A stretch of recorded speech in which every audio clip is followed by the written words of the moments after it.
We are talking about threat intelligence, and threat intelligence is here to give us awareness. What is cyber threat intelligence? CTI, the main point is not just the new cyber attack, but who is behind the new cyber attack. This kind of real approach really enriches the way we assess the impact of this kind of threats in our environment, on how to proactively use CTI to reduce the business exposure. It's when we decide to not wait for it becomes an incident.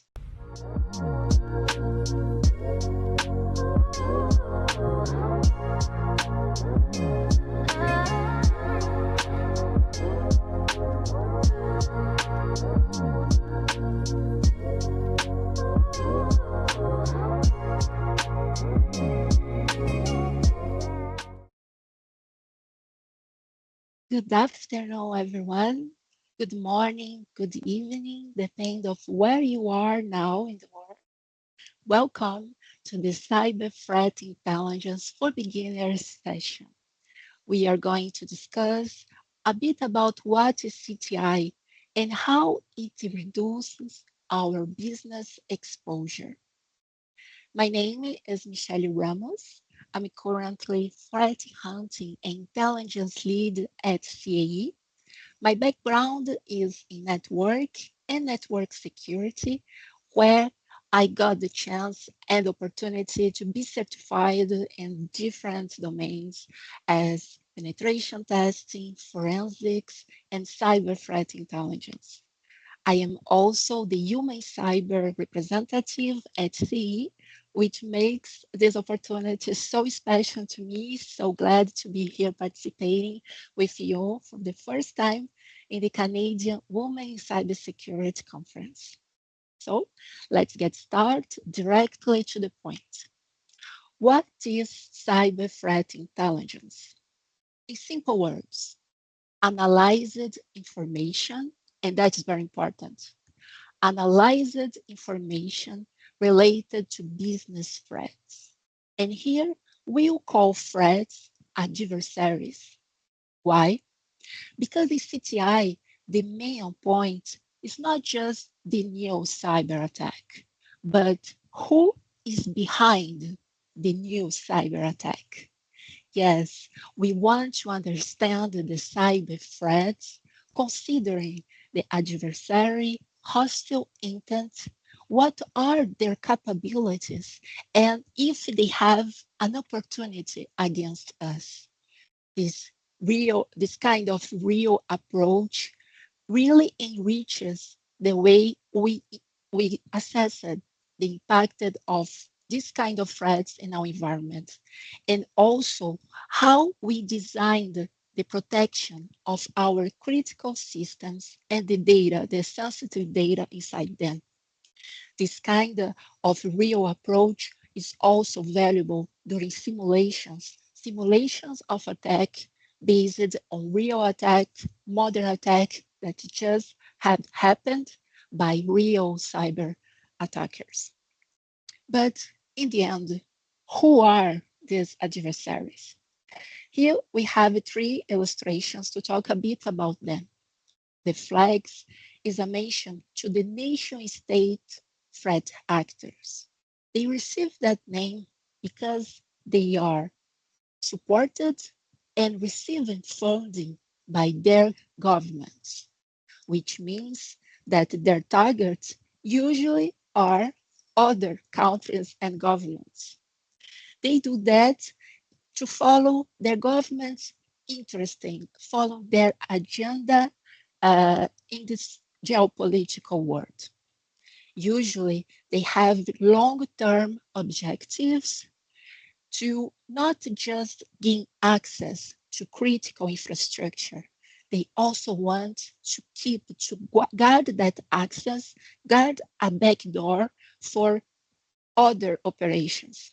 Operation as espionage, disruption, sabotage, if necessary, if it's what their government needs. All of this to get some advantage for ahead. Then they consider their concurrents, their opponents, or even enemies.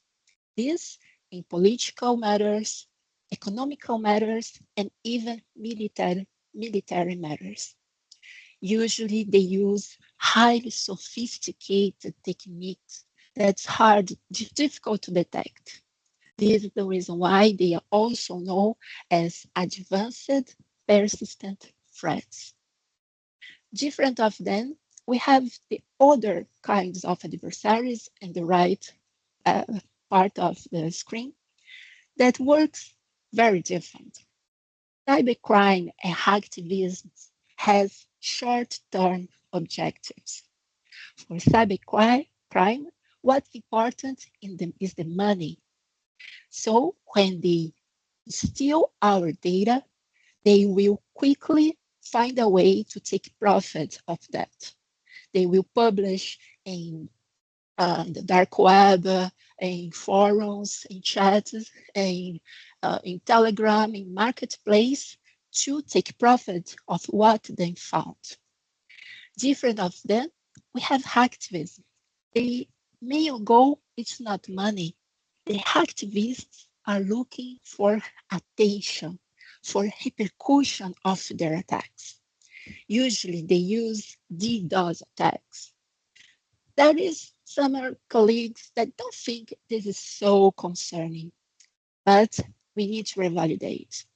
Hacktivism is looking for working in reputation.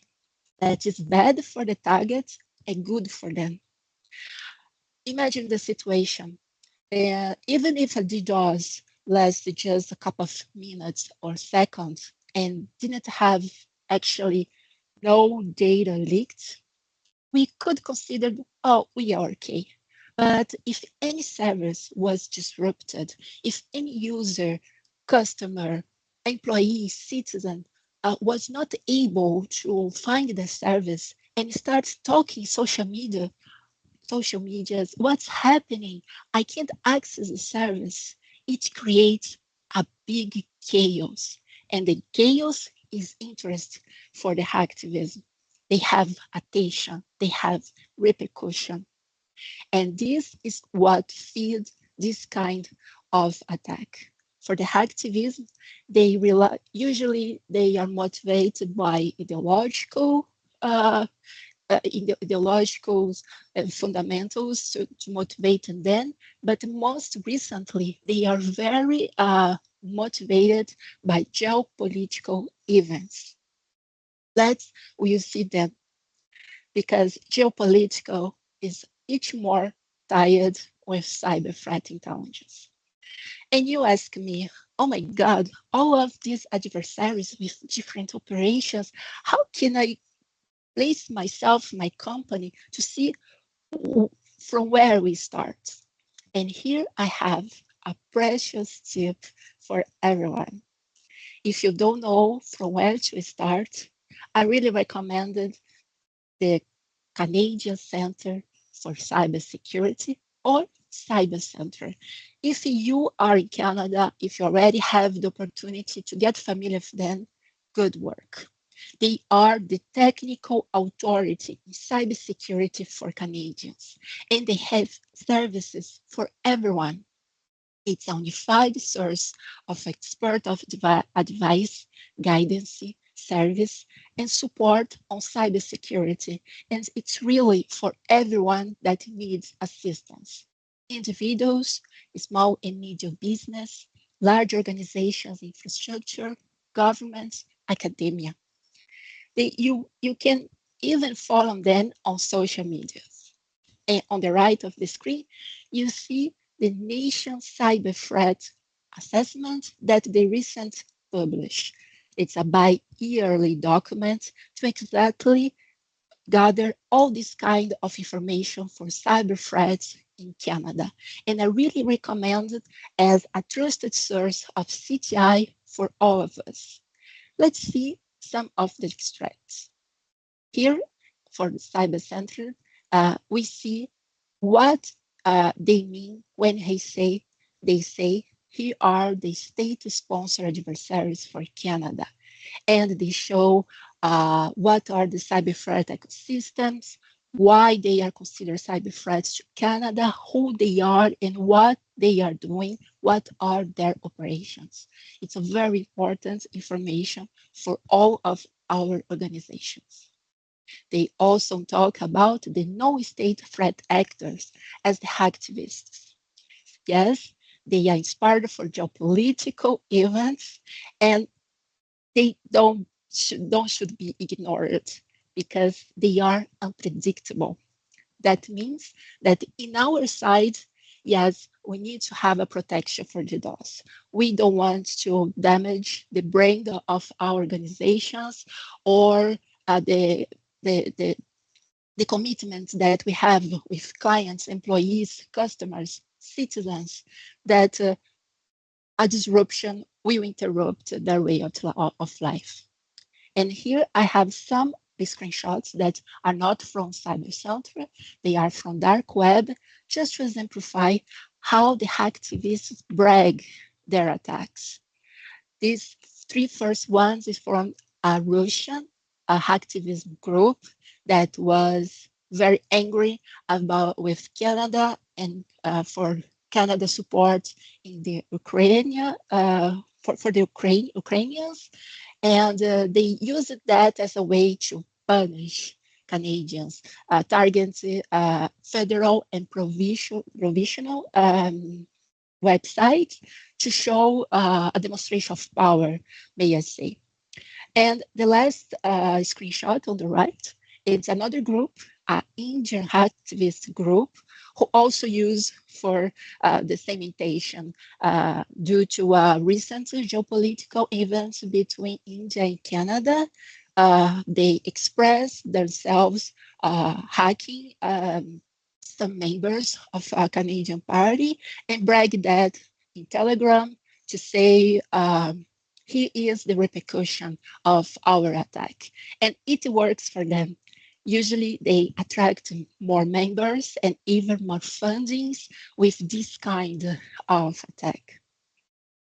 In the Cyber Center document, we also have a very good research about recent cybercrime as a service. In these documents, we can realize that cyber criminals don't even need to be skilled to start their attacks. Cyber criminals are providing the service when everything is available to purchase. Yes, these are some examples. They can support with deploy of malwares or with new ransomware variants. They can sell access to compromised assets and even supply ready-to-use tools for phishing attack. They rented botnets to user-friendly to start a DDoS attack and exploit to vulnerable softwares. Yes, it's a bit scary, but we can need to see that as an advantage because more we shed the light to the cyber criminal operations, more we have the opportunity to understand what we are facing, what are our level of defense to deal with this kind of malware, phishing, ransomware. In CTI, in the CTI world, it seems it means an advantage because we are not talking about an incident. We are talking about intelligence that was provided to help us to build a more resilient system of defense for all these kind of attacks. And everything is there in marketplace, forums, chat platforms. We don't need to go there. We have, in this case, Cybercenter documentation to support us to understand what's happening outside. More information about the cybercrime.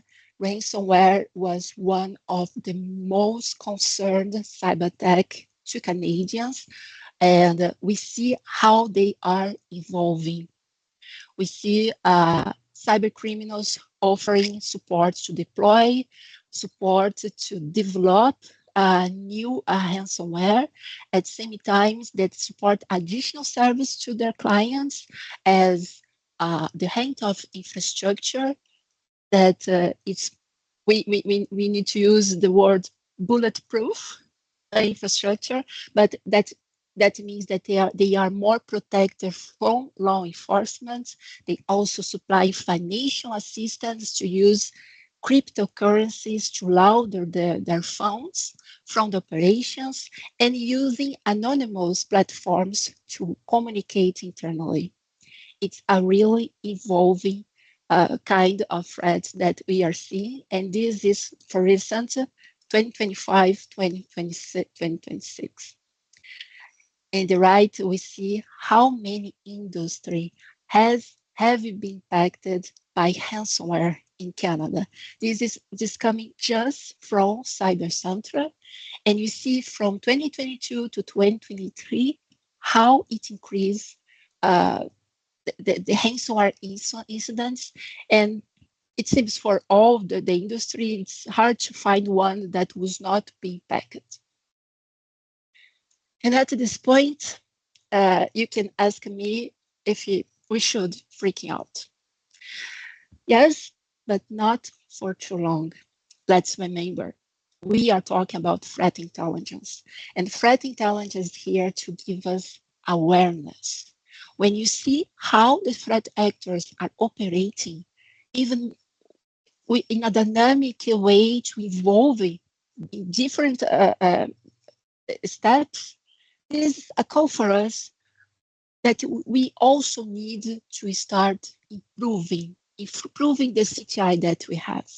We cannot no longer rely on just that old list of bad IPs. We see that it's much more out there. And how can we do it?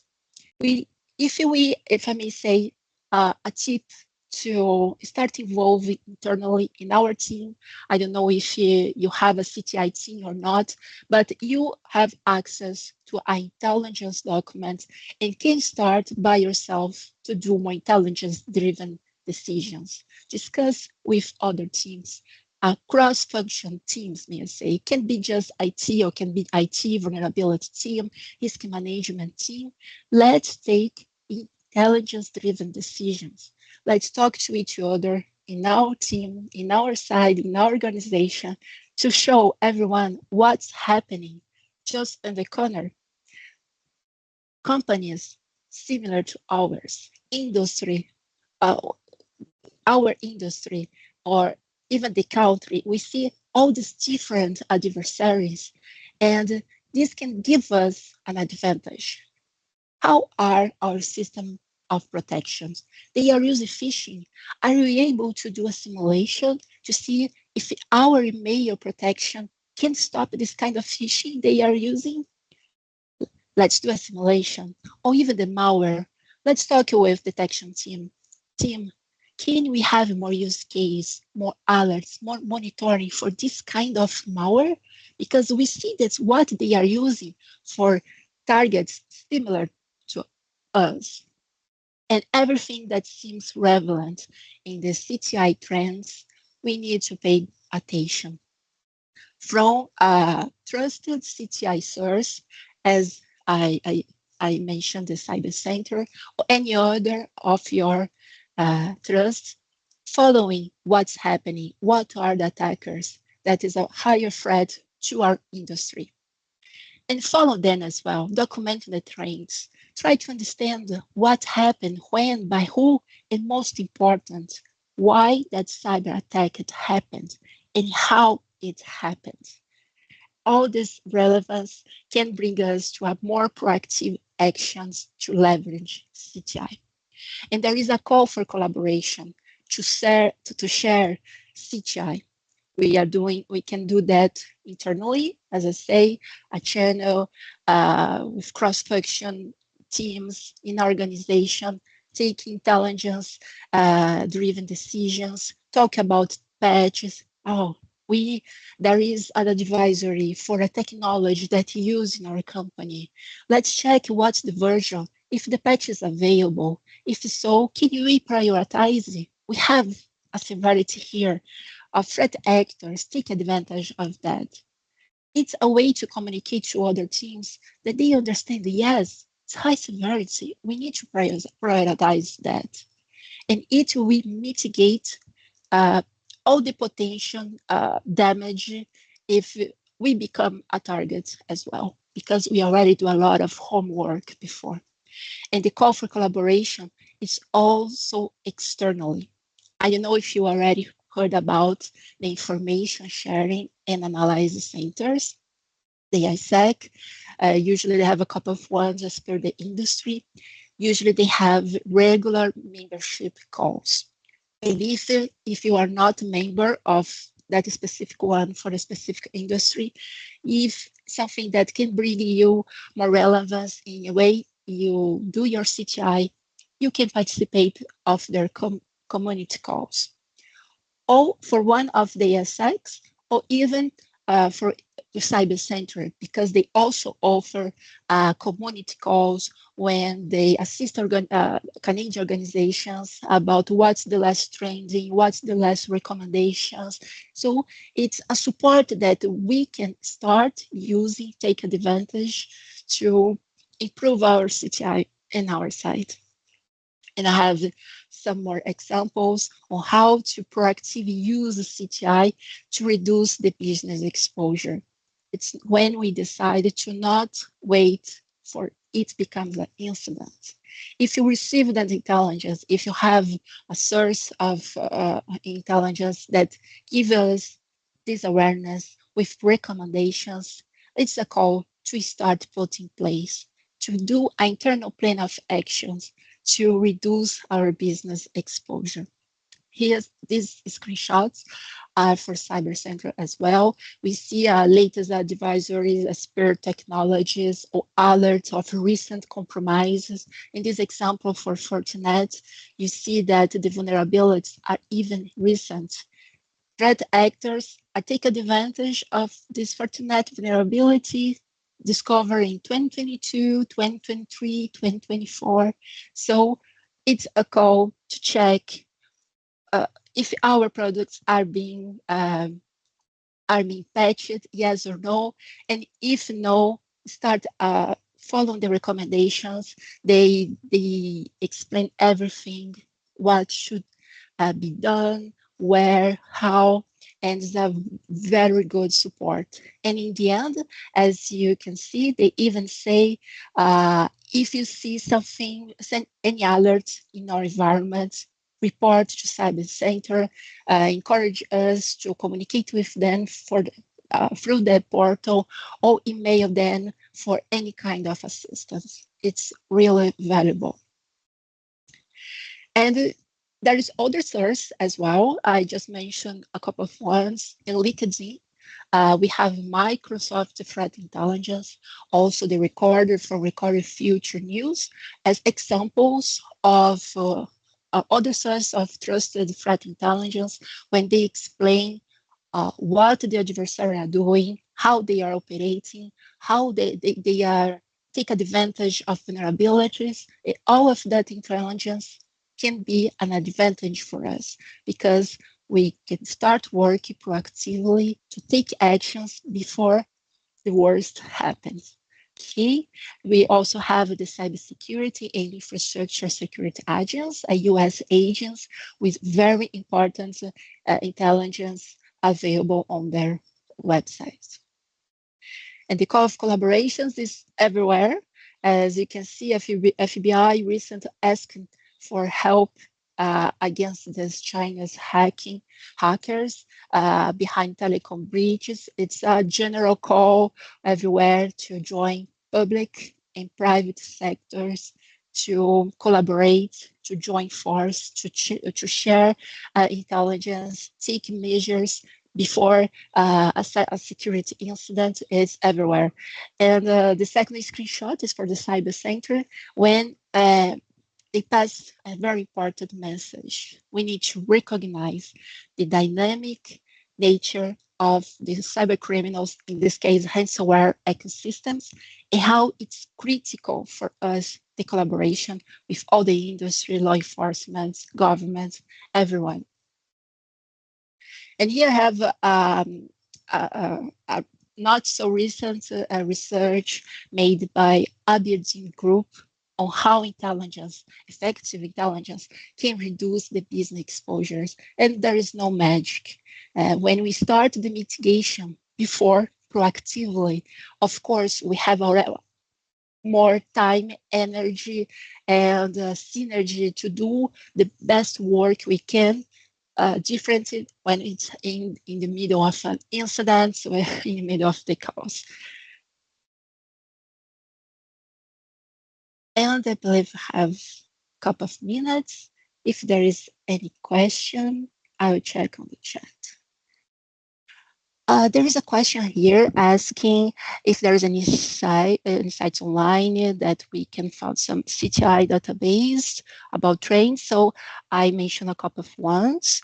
CISA in US, Cybersecure in Canada. They are very good database with all the CVs that have been exploited. The group is hacktivists, cyber criminals, nation state groups, and the most important, what are their operations? More we know about them, more we can take a response proactively to increase our level of security for what you need to face. Okay, just checking if there is any other question. So it seems not. So I'm very glad to be here. I thank you everyone to spend this time with me with a call to leverage CTI and reduce our business exposure. So thank you very much.